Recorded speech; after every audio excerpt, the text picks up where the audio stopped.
confiamos. Bienvenidos a un episodio más, decía Carla, confiamos ahora para empezar. Episodio chulo con Carla, como siempre, muy buenas. Hola, buenas, bienvenidos. Estamos en Desde la Cocina y vamos a hablar, hemos estado insistiendo bastante este año sobre por qué no publicar contenido de valor. Es algo que todavía vamos educando a la gente. Muchas personas llevan diciendo, ostras, es verdad, y desde que ahora no publico contenido de valor me está yendo todo mejor, tal y cual. Pero vamos a hacerlo un poco más específico en este episodio y vamos a hablar sobre el contenido educacional. Exacto. La idea un poco al final de este episodio es esa frase que hemos mencionado, tanto tú también en historias, además, Javier, que de vez en cuando lo has ido diciendo, intentar como bajarla más a tierra y decir, vale, lo primero, ¿por qué? O sea, porque estamos en un punto que el contenido de valor ya no tiene sentido y ya prácticamente no aporta valor, ¿no? Que sea hasta como incongruente este término. Eso es lo primero, para que se nos quede un poco en la cabeza y digamos, vale, efectivamente hemos llegado a una situación diferente a la que estábamos hace un año. O sea, ahora es otro momento y hay como que adaptarse, eso es lo primero. Y lo segundo que vamos a ver es, ok, entonces, ¿qué hago? ¿Qué contenido publico? ¿Cómo lo planteo? O sea, ya no vale todo lo que yo creo que es contenido, tengo que pensar ideas nuevas. Ya os adelantamos que la respuesta es no, pero sí que hay que hacer con ciertos cambios que después veremos para que el contenido funcione mejor y se adapte más al momento en el que estamos, que es mitad de 2025, básicamente. Y, Si escuchas este podcast un año después, igual ya es otra situación. Sí, pero mucha gente lo normal es decir, ya, pero esta persona hace contenido de valor y le va muy bien. Y siempre decimos, depende, porque hay perfiles que son influencers y no son profesionales, pero es verdad que hay profesionales que aportan valor y he de decir humildemente que ahora Carla antes dijo una cosa, porque luego Carla nos va a comentar pues 6 formas de hacerlo. Y la tercera, si no me equivoco, he dicho, mira, ahora ya tengo ese ejemplo perfecto cuando vayamos a comentar el por qué esta persona sí que hace contenido de valor, es profesional y va bien, porque no es contenido de valor al uso, es, bueno, lo que comentaremos un poquito más adelante. Pero vamos un Esto poco para ver. con el contexto en sí, Carla. Exacto, a ver, la idea un poco principalmente es entender que las cosas van muy rápido y que si escuchas un podcast de hace 2 años aplicado ahora, posiblemente a nivel marketing digital, marketing de redes sociales, marketing para marcas personales en nuestro caso más concreto, ya no tenga sentido. Entonces es importante como estar en movimiento. O sea, hubo un momento, sobre todo post pandemia, a raíz de, pues, de quedarnos en casa, de que mucha gente se reinventara, de que muchos profesionales empezaran como a trasladar su negocio a esa pata que siempre estaba pendiente más online, en el que la idea un poco o el mantra que dimos todos por válido y que en ese momento sí que lo era aportar valor, dar consejos útiles, ser generoso con tu audiencia y de alguna manera eso hará que la gente se enganche, confíe en ti y te lo recompense, digamos, en forma de clientes, ¿no? Y de convertirse. Vale, fenomenal. Esto era cierto en ese momento, es cierto que no hace mucho, ¿no? Al final estamos hablando de 3 4 años y parece que fue ayer y es que efectivamente lo es porque las cosas van rápido. Entonces hubo una época en la que había poco contenido tan especializado que enseñar realmente era algo diferente y era una forma un poco de posicionarte como experto y ahí fue precisamente donde muchas marcas personales consiguieron posicionarse como expertas, ¿no? De repente cogieron un nicho concreto, empezaron a crear contenidos sobre X tema y de repente parecía que fuera la máxima referencia en ese sector porque era de las personas que más había conseguido crecer en redes sociales, que siempre lo decimos, no hay mucha diferencia entre ser conocido en redes sociales y ser conocido entre comillas, en la vida real, ¿no? Son como dos perfiles distintos. Pero en ese momento esto funcionaba y muchas marcas más pequeñas como que se unieron a eso y de alguna manera como que había mercado para todo el mundo, ¿no? Porque al final hay tantísimos nichos en los que te puedes especializar y luego encima con el tema de la ultra especialización, de vale, yo ahora soy entrenador, pero yo soy entrenador o entrenadora de mujeres que estén en tal edad, que tengan, o sea, como que el rizo se podía rizar todo lo que quisiéramos y había cabida. ¿Qué pasa? Que esto con tiempo, o sea, pasado el tiempo, con muchos profesionales haciendo lo mismo, tanto buenos como a veces no tan buenos, al final ha llegado un momento en que se genera una infoxificación y una completa saturación del consumidor de ya no necesito aprender más, o sea, ya no necesito ver más contenido de valor y ya muy difícil va a ser que algo me sorprenda por esta línea. Sí, es que aquí son muchas cosas y el concepto de educar a la audiencia o educar al mercado en marketing existe y es cierto que hay que hacerlo en ciertos momentos. Entonces, ha coincidido que ha funcionado bien por el hecho de lo que decías, que un montón de gente empezó a producir a nivel online también y para mucha gente era desconocido. Entonces, tanto tú para darte a conocer como demás lo hacías, pero es cierto que el contenido de valor sirve una vez, en el sentido de ya ni siquiera nosotros mismos, sino que si alguien ya ha explicado algo una vez, no hace falta que lo explique yo. Que aquí entramos en, ya, pero mucha gente no lo ha visto, tal y cual y todo esto. Pero cuando existe esa necesidad o existe esa curiosidad, la persona busca ya el conocer, busca el aprender y va a buscarlo. Lo hablaba con un cliente el otro día, que ahora el valor, dice, ahora entiendo cada vez más todo lo que decís de no contenido de valor, dice, porque existe ChatGPT, y dice, ya la gente, todo lo podías buscar en Google, pero era como más pereza. Pero es que ahora mismo tienes una duda, quieres conocer algo, quieres saber algo, vas, preguntas a ChatGPT y listo. Sé que todavía no está en el 100% de la población y demás, pero ya tengo tíos de 65 años que lo utilizan todos los días, cosas así. Entonces, en el momento en el que quieres saber, coges y vas. Por lo tanto, el contenido de valor ya pierde esa potencia o pierde ese valor por el hecho de que ya está creada la respuesta a lo que queremos resolver. ¿Cuándo tiene sentido educar? Cuando estamos en algo completamente nuevo. Si hemos creado algo nuevo, pues hay que educar. ¿Por qué ha funcionado muchísimo el contenido educativo de inteligencia artificial? Porque era algo nuevo que la gente no conocía y se mueve, pero ya no funciona igual de bien que antes. Entonces, es lo que decías de que hay muchos profesionales y muchos hacen exactamente lo mismo. Y el problema de hacer exactamente lo mismo es que ni siquiera hay que explicarlo porque la persona ya lo sabe.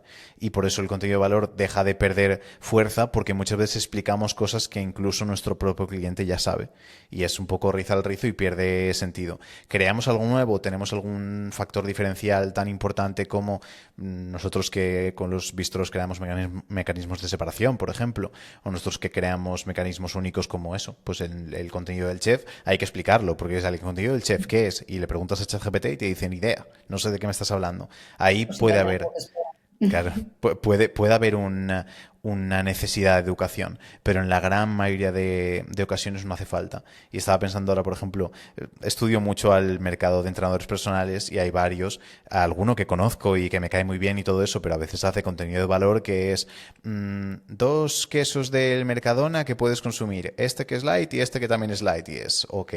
Y la gente pensará, no, mira, y está publicando esto y por eso le va bien.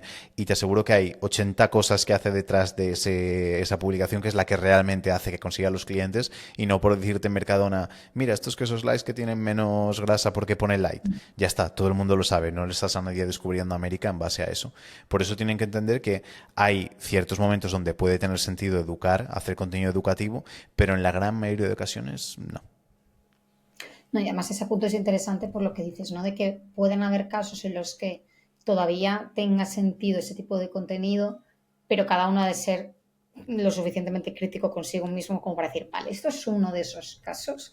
O realmente estoy creyéndome que todo lo que yo cuento es diferente cuando no es así. Y otra idea que también aquí veo interesante que se complementa con esto es el hecho de pensar que el contenido de valor no es que no sea útil, que a veces también como que parece que nos ofende pensar, uy, entonces esto que estoy contando no es útil. Sí, útil es, interesante es. El problema es que estamos jugando al juego de las redes sociales y ese tipo de contenido ahora mismo ya no funciona, o sea, no destaca, la gente no se para a verlo, no emociona, entonces en el contexto de las redes sociales no funciona. Otra cosa es cuando tú trabajes con tu cliente, otra cosa es si escribes un libro, otra cosa es incluso un email, te podría decir. Pero lo que son las redes sociales de la forma más estricta, cuando estamos hablando de algoritmo, que ahora veremos un poco el cómo hemos llegado hasta aquí y el algoritmo entra bastante en juego, hemos de saber que de alguna forma, por mucho que queramos ser muy disruptivos, hemos de adaptarnos. Entonces, por eso el cambiar un poco el chip del contenido más educacional hacia más conversacional, que será lo que veremos. ¿Cómo ha cambiado el algoritmo entonces?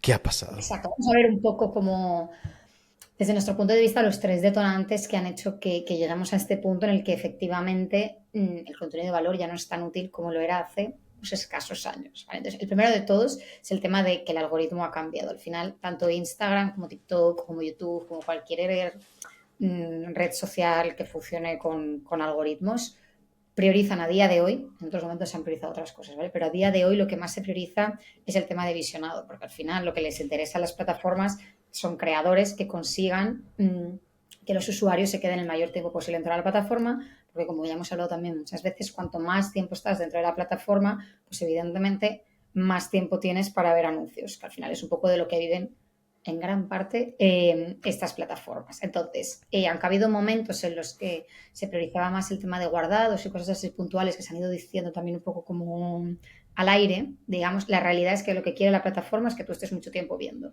¿Qué ocurre? Que si el usuario modifica la forma en la que consume contenido y hay cosas que ya le dejan de sorprender tanto, y tú sigues creando esas cosas que ya no sorprenden tanto, pues efectivamente estás como jugando un poco en contra de lo que suele funcionar bien. Entonces, el contenido educativo son ese tipo de piezas que hacen que saquemos como nuestra versión.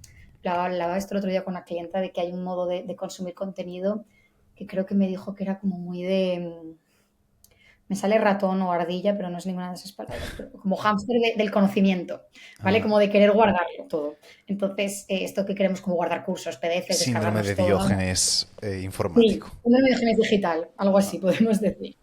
¿Vale? Entonces, el contenido educativo genera un poco eso en nosotros, como me lo guardo, le hago una captura, lo que sea, pero ahí se queda. Y bueno, ya no hablamos ni de si luego lo ponemos en práctica. Pero desde luego lo que no hacemos es ni compartirlo en nuestras historias, ni comentarlo en plan, oh, millones de gracias, ni tirarnos 3 horas viendo para arriba, para abajo, a ver qué dice, uy, voy a repetirlo.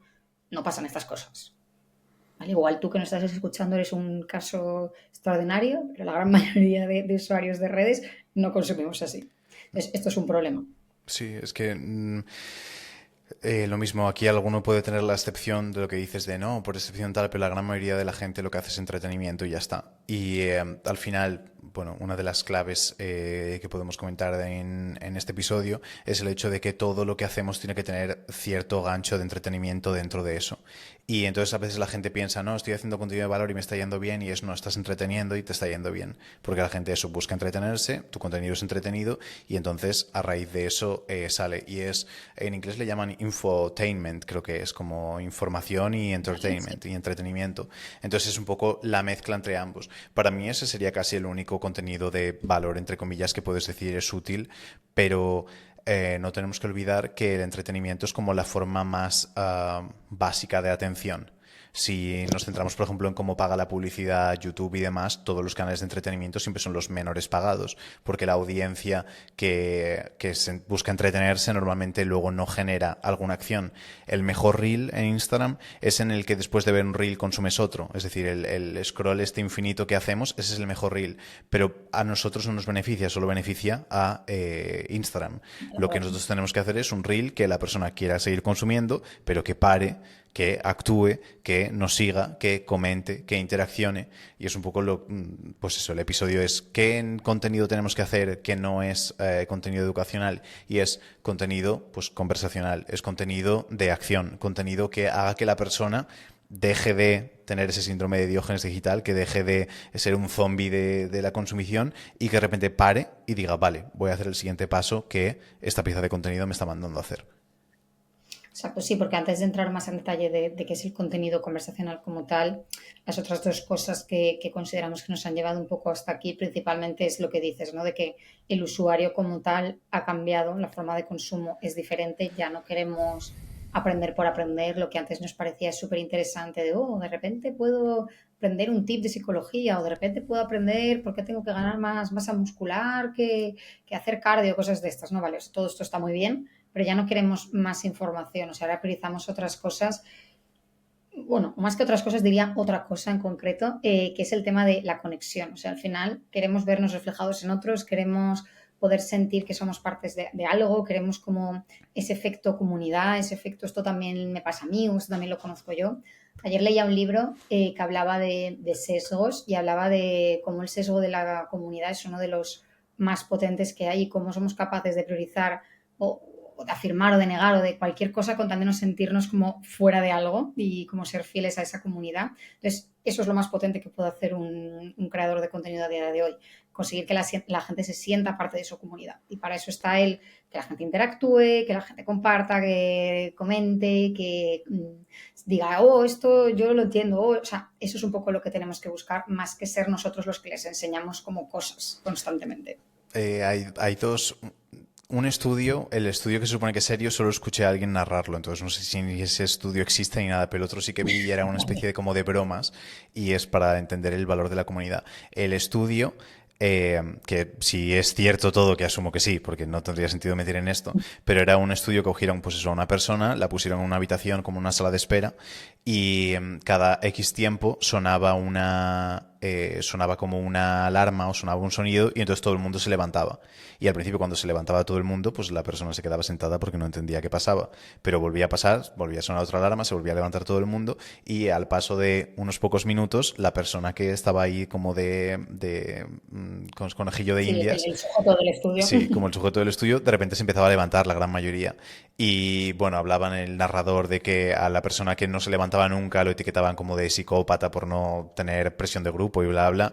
Pero bueno, esa es la idea. Y yo el que sí que vi, que sí que lo vi yo como gráficamente, es el hecho de un ascensor donde cuando entraba una persona, todos los que estaban dentro del ascensor estaban mirando al contrario de la puerta. Entonces, la norma, lo general, lo que hace todo el mundo es que tú entras en un ascensor y te pones mirando a la puerta. No tendría sentido mirar hacia la pared opaca, pero entraba la gente, veía que todo el mundo estaba mirando hacia lo contrario, ellos entraban, se colocaban normal, pero después muchos de ellos acababan girándose y mirando hacia la pared, cuando no tiene ningún sentido. Pero es la gran potencia que tiene esa presión de grupo. ¿Por qué? Porque hay dos cosas que probablemente son las que más nos están, no me quiero poner aquí excesivamente profundo, pero hundiendo así como sociedad, y uno es la soledad, esa falta de pertenencia a nivel social, y luego otro es como esa apatía o esa falta o esas, sí, faltas de ganas de actuar o de hacer cosas. Entonces lo que tenemos que conseguir con el contenido y con nuestra estrategia en marketing en general es intentar revertir eso, porque cuando no hay sentimiento de pertenencia y cuando hay apatía, que una se junta también con la otra, lo que conseguimos es inacción, es depresión pero inacción, y la inacción es muy, muy, muy mala para nuestro negocio. Tanto para nosotros como profesionales y productores, nosotros tenemos que estar en continua acción, como para nuestro cliente, nuestro posible cliente, necesitamos que se mueva y que tenga ganas de querer moverse. Y muchas veces las ganas de querer moverse es por la inercia de un grupo que te lleva a hacer todo eso. Entonces lo que tenemos que intentar es eso, que con nuestro contenido lo que provoque no es que la persona, obviamente que no que se deprima y se quede quieta y no haga absolutamente nada, pero que esa inercia o que esa presión le lleve a tomar acción, a ir hacia un mejor camino, ir hacia lo que se supone que nosotros resolvemos con nuestro producto. Antes, por cierto, de pasar al punto 3 de por qué hemos llegado hasta aquí, ahora que has dicho lo de pertenencia, importante decir que creo que he dicho sesgo de comunidad, tengo aquí en la cabeza que he dicho eso, y quería decir sesgo de pertenencia. Vale. Vale. Pero bueno, se entiende más o Nota. menos lo mismo. Se entiende, pero cuando has dicho pertenencia digo, no, esa es la palabra que Ujú. necesitaba yo.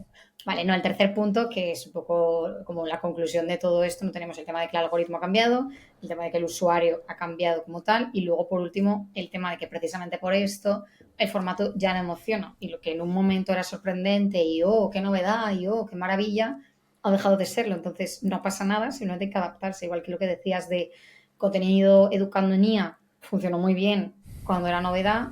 Yo creo que ahora estamos en un punto, ¿no? En esa campana de Gauss de madurez de ese contenido, pero ya lo que queda es declive. Entonces, que sepamos que es el proceso natural por el que van a pasar todos los formatos, simplemente es cuestión de decir, estoy alerta y me adecuo a lo que toca. Yo el dilema que tengo siempre con eso es eso, que es un contenido que funciona bien. Yo que sé, a mí me encanta ese tipo de contenido, por ejemplo, que es el de novedades del Lidl, o novedades de Mercadona que no te puedes perder. Yo siempre que voy a Mercadona me lo recorro entero para ver si hay algún cartelito, aprovecho y doy así un paseillo, pero para ver si hay algún cartelito de novedad, si hay algún cartelito de novedad, me acerco a mirar qué hay novedoso. Y en Lidl lo mismo y demás. Entonces, el vídeo ese es lo mejor. ¿Qué pasa? Que solo lo puedes hacer y si eres de los primeros y si lo haces como rapidísimo. Entonces estás con... No es un estrés tampoco constante, pero estás siempre con la cosa de decir, ostras, si sale tengo que ser el primero en ir y tengo que verlo, porque no tiene sentido que diga, no, pues hago mi plan de contenidos a un mes para poder llevarlo con calma, tranquilo, sin estar estresado. No, justo ha salido una novedad de Mercadona, hay que paralizarlo todo, hay que moverlo todo por esta tendencia. Y el problema de moverte en eso es que, uno, además de que no tienes poder, porque dependes de que Mercadona quiera sacar algo para poder hacer una pieza de contenido, ya tienes que estar como hiperalerta en eso, en una situación de alerta constante que creo que no merece la pena. Si hay otras alternativas que nos provocan eso, porque siempre estamos en la carrera de a ver quién es el primero y quién consigue ser el primero para intentar llevarte algo. Y lo mismo, es un contenido que después, si conseguimos que la persona se mueva hacia adelante, probablemente se mueva a ir a Mercadona a comprar eso, no se mueva a decir, ah, pues mira, ahora te voy a contratar a ti. Entonces, para que lo tengamos también un poco presente o en cuenta. Al final, un poco la idea de este cambio de contenido más educacional a conversacional es intentar como provocar un poco más a la persona, hacerle que se emocione, no en el sentido de llorar, ¿vale? Ni de super reír, sino simplemente, que sería lo perfecto, ¿eh? Pero simplemente intentar como generarle algo más allá que simplemente educación o información, porque eso ya tiene mucho. Y ese Ujú. efecto que hablábamos antes, sorpresa, ya no lo vamos a conseguir por medio del contenido. De nuevo, hubo un momento en el que se consiguió, pero ahora mismo tenemos que intentar ser más la persona que le hace reflexionar, sentirse identificado, reflexionar brevemente, ¿vale? No nos volvamos locos, pero ese, uy, algo me ha hecho aquí clic, o sea, tenemos que intentar como abrirle nuevos temas, nuevas opciones, nuevos cambios de paradigma, por ejemplo, que decimos nosotros muchos, intentar que al final nuestro contenido sea un poco más como una charla, una conversación en abierto, podemos decir, más que una clase magistral constantemente de distintas cosas. Ujú. Aunque de vez en cuando puede venir bien, ¿vale? Para un tema más de autoridad y de forma más estratégica, pero de nuevo, intentando adecuarnos al juego de las redes sociales, tiene más sentido buscar esa conversación. Sí, y muchas veces se consigue con eso, con esos los cambios de paradigma que hemos creado y demás, pero es con darle una visión como diferente, es decir, no educar en lo mismo, no educar de una manera normal. Rara vez, a lo mejor me pasó una vez, pero estudié 18 años de mi vida en cosa normal y luego universidad y no recuerdo prácticamente nunca llegar y decir como, ¡buah! Esto que me ha enseñado hoy me ha cambiado la vida. En cambio, pues eso, a veces la gente lee un libro y lo que sea y de repente le cambia la vida. Y los libros de desarrollo personal, y voy a intentar no unir demasiados pensamientos aquí, pero los libros de A ver, desarrollo personal, si los resumiésemos todos, prácticamente todos se centran en actúa, muévete y retrasa un poco el beneficio, ¿sabes? Esfuérzate un poco más del beneficio que tiene que llegar, porque si esperas, eres paciente y sigues ejecutando, llegarás a lo bueno. Más o menos todos se basan en eso. ¿Qué pasa? Que todos se basan en eso, pero no todos lo dicen de la misma forma. Entonces, al no decirlo de la misma forma, es cuando de repente alguien se lee 15 libros de desarrollo personal que todos dicen lo mismo, pero justo el 15 dicen, buah, con este lo he entendido todo. Porque hay una forma diferente de hacerlo. Si nos vamos a, yo qué sé, a las enseñanzas de Jesús en la Biblia, a veces usa 15 parábolas seguidas para explicarte el mismo concepto. Y es porque a lo mejor hay una que dices, ostras, esta sí que la entiendo. Entonces lo que tenemos que buscar muchas veces, más que intentar explicar de manera teórica o decir esto, tal, tal, tal, es dar ese pensamiento, esa idea fresca, esa parábola, esa metáfora, esa cosa que digas, oh, por ahí sí. Entonces que la gente no piense tanto en educar, sino decir qué puedo hacer para que la persona le salte la chispa, que empiece el fuego, que quiera ir hacia adelante. y con esto vamos a pasar a la parte de estrategias prácticas y de cambios que podemos hacer para adaptarnos a esto. Perfecto. Sí, Cortamos. 22-22 además.